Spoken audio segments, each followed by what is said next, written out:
Elle avec toutes ses lumières allumées. On a de quoi éclairer Versailles. Test micro. Oh mais ça me colle de partout. Je parle de cheveux électriques. Calmez-vous. Est-ce qu'on lancerait pas le générique? Générique!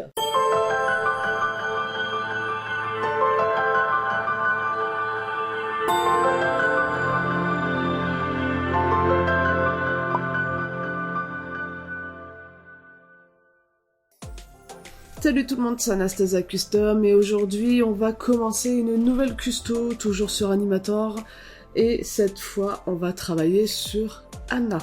Donc il n'est pas du tout question de refaire une Anna dans une robe personnalisée, c'est pas un personnage qui m'intéresse plus que ça. On va partir sur quelque chose de très différent et de très familier à la fois puisqu'il s'agit de Sally. Est-ce que j'ai prévu de la refaire une 20e fois, une 30e fois, que sais-je? Je l'ai faite tellement de fois cette custo. C'est que faire Sally sur Monster High, ça je sais faire. Ah là, je l'ai faite sur toutes les coutures. Hein. Là, je crois que je suis rodée. Je peux la faire en claquant des doigts, les yeux fermés, comme dit Delightful. Même en dormant, je la fais. Alors vous allez me dire, mais comment on va partir de sa couleur de peau à une couleur de peau très bleue? Ouais, là je suis partie sur un truc...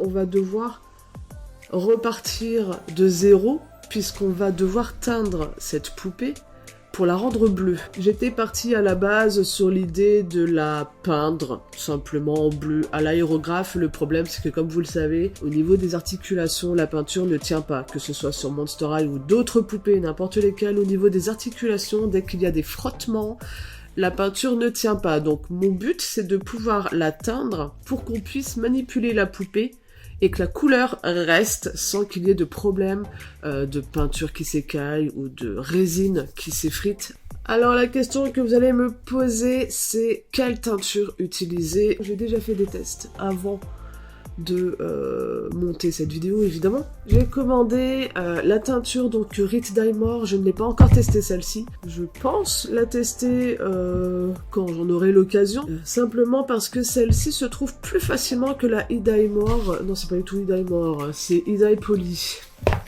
Si je commence à mélanger les noms, on va pas y arriver. Hein. Bon, je crois que je vais vous cracher les mots et vous ferez les phrases avec. Rit Dye Poly, donc c'est celle que j'ai testée et qui fonctionne. Donc si vous me suivez sur Facebook, vous avez déjà dû voir les tests avant-après. Pour le test que j'ai fait, c'est du turquoise. Et déjà turquoise, ça ressort déjà très très bleu. Alors j'ai peur que le bleu marine soit trop foncé. Celle-ci, j'ai vu des publications sur Facebook disant qu'elle était très bien comme teinture. Je ne l'ai pas testée. Il y a moyen que ça fasse l'affaire, puisque c'est de la teinture textile synthétique. Attention, ne prenez pas de la teinture pour fibres naturelles, ça ne prendra pas. Alors, c'est une vidéo collaboration avec Tiamat Création que vous connaissez déjà, puisque c'est elle qui se chargera de réaliser la robe de Sally. On va donc partir sur une robe bouffante avec un jupon, donc forcément ça sera une robe patchwork comme la robe de Sally. Dans tous les cas, elle a prévu de faire une vidéo pour la confection de la robe et des accessoires. Le lien, je vous le mets dans la description de la vidéo, comme toujours. Et je vous conseille d'aller jeter un œil parce que c'est vraiment génial ce qu'elle fait. Non mais je suis tellement électrique qu'en fait, je lève les bras, il y a un éclair qui va me tomber dessus. C'est pas possible.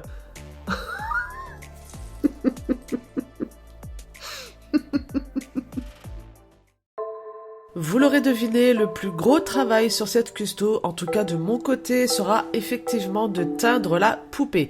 On va commencer par lui retirer entièrement les cheveux, chose qui n'a pas été facile puisque pour ça, il faudra d'abord la démembrer. Ça a été très compliqué de retirer sa tête parce qu'elle est très résistante, donc il faudra y aller avec de l'eau bouillante et ne pas hésiter à y aller franco. Vous remarquerez également que le vinyle à l'intérieur peut être collé sur le mécanisme du coup. Alors là, il n'y a pas 36 solutions, on coupe au cutter le plus proprement possible et en faisant attention à ne pas abîmer la poupée.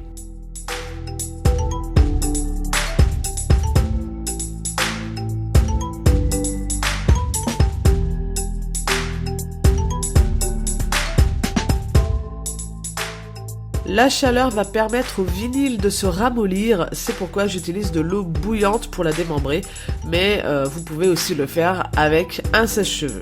On va retirer toute la peinture avec du pur acétone et on fait vraiment bien attention à ce qu'il ne reste aucune trace de peinture parce que la teinture ne prendra pas et les traces resteront bien visibles.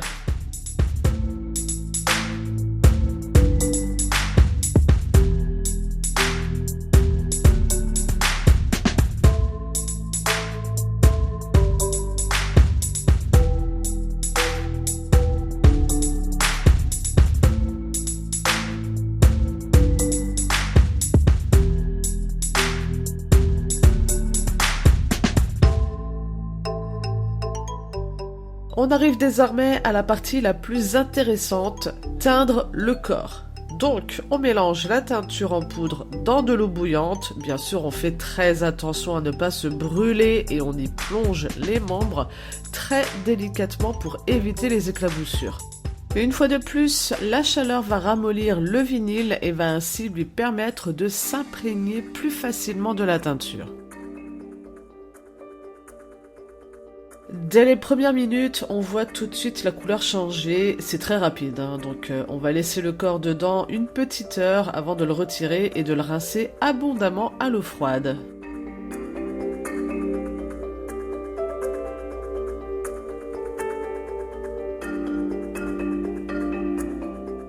Vous voyez comme la teinture a bien pris, la couleur est bien uniforme et plus longtemps vous laisserez le corps dedans, plus la couleur sera contrastée. Mon but était d'avoir une couleur plutôt pastel, donc 1 heure suffisait. La poupée que je tiens dans les mains est mon premier test dont je ne suis pas satisfaite. Pourquoi ? Parce que j'ai laissé le corps dans la teinture pendant 1 nuit et elle est pleine de taches. Ici nous avons notre Anna qui a, je trouve, une couleur bien plus jolie et homogène. Alors il faut savoir que pour mon premier test, je n'avais pas démembré la poupée et je l'avais plongée directement comme ça dans la teinture. Et vous voyez, la teinture n'a pas pris partout, d'où l'intérêt d'absolument démembrer votre poupée avant toute chose. Si vous regardez Anna, il n'y a aucune trace nulle part.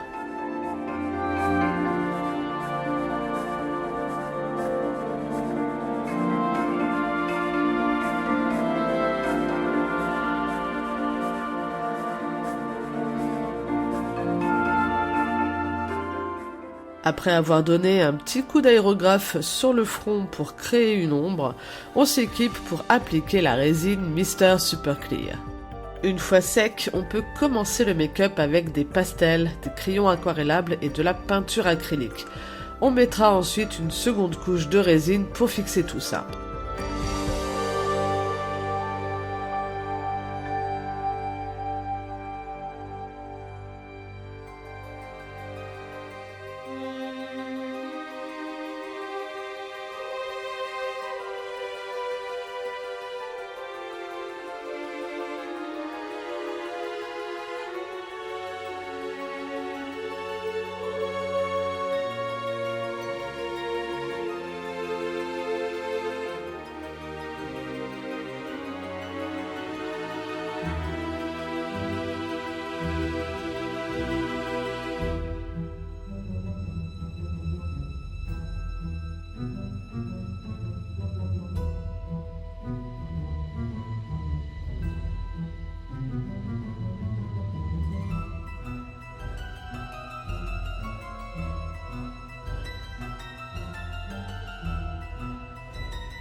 Pour les cheveux, j'utilise de la fibre synthétique en trame.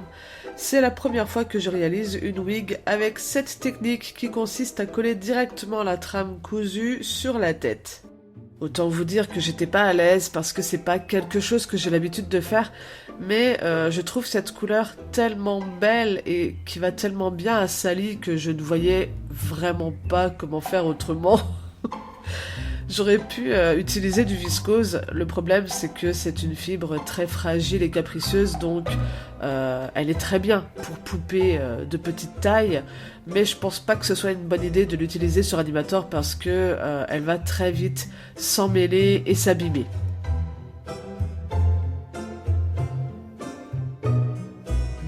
Pour l'arrêt, j'ai dû ouvrir une fente au centre de la tête pour y insérer des mèches que je collerai ensuite avec de la colle Mod Podge à l'intérieur.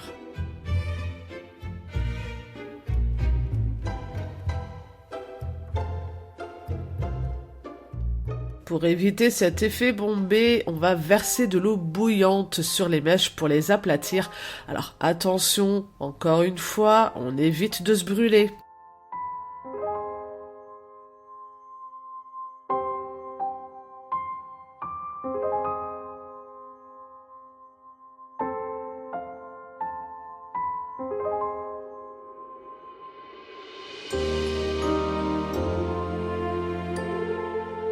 Tiamat Création, que vous connaissez bien pour avoir réalisé la tenue d'Oogie Boogie, a fait un super travail sur cette robe et ses accessoires.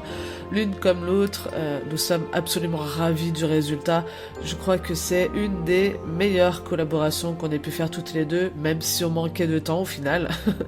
Les chaussures sont faites avec des chutes de vrai cuir et elle a elle-même réalisé les motifs des tissus du patchwork. On n'oublie pas le jupon, le bloomer en satin, les chaussettes et la barrette. Tout est fait à la main, évidemment.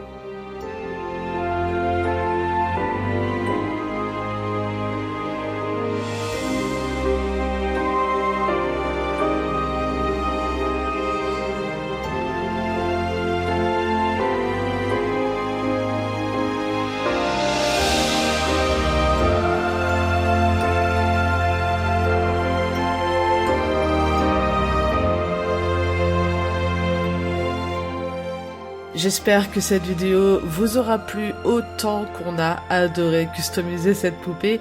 Je vous dis à bientôt et on se retrouve très vite. Restez créatifs!